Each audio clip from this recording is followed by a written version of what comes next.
Troisième fils d'Henri II et de Catherine de Médicis, Henri III n'était pas destiné à hériter de la couronne de France. Mais l'histoire va bouleverser les plans de la monarchie. Après la mort prématurée de son frère, François II, c'est Charles IX, son autre frère, qui devient roi. Catherine de Médicis, sa mère, a tout manigancé pour obtenir à Henri un autre trône, celui de Pologne. Mais lorsque Charles tombe malade, les choses se compliquent.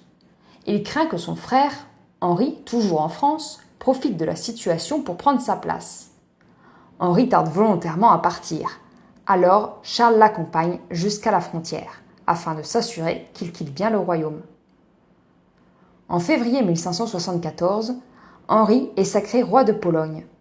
Mais, à peine 4 mois plus tard, il apprend le décès de son aîné. Charles IX est mort. Henri est loin, trop loin, et le trône de France est vacant. Il décide alors de s'enfuir, mais impossible de partir facilement. En tant que roi, il est accompagné en permanence. Alors, il organise un grand festin. La cour boit, rit, festoie, puis assiste, comme le veut l'usage, à la cérémonie du coucher.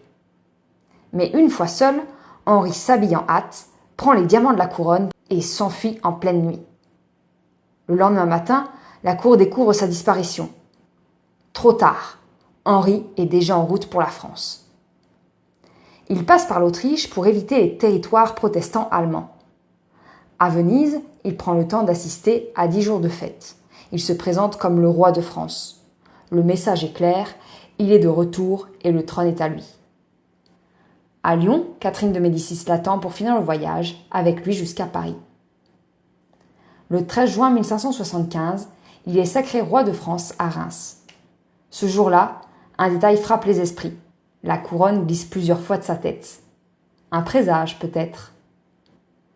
Henri III est un roi singulier, amoureux des beaux vêtements, des parfums, des dentelles.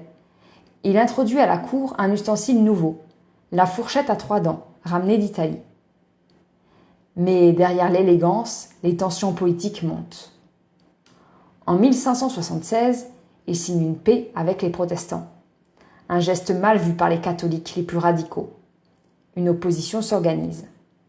À la tête des catholiques les plus intransigeants se trouve un homme redouté, Henri de Guise, surnommé le balafré à cause de sa cicatrice reçue lors d'un combat.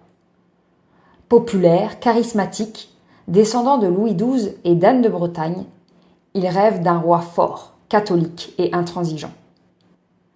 En 1584, tout bascule.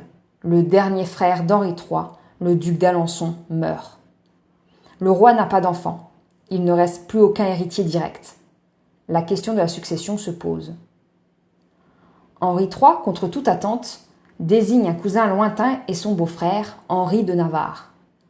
C'est un coup de tonnerre. Un prince protestant de la maison de Bourbon prétend au trône de France. Le pays entre alors dans une période de tension extrême. Les catholiques se soulèvent, les protestants s'organisent. Et entre les deux, un roi sans héritier, de plus en plus isolé. Le destin d'Henri III est scellé et celui d'Henri de Navarre ne fait que commencer.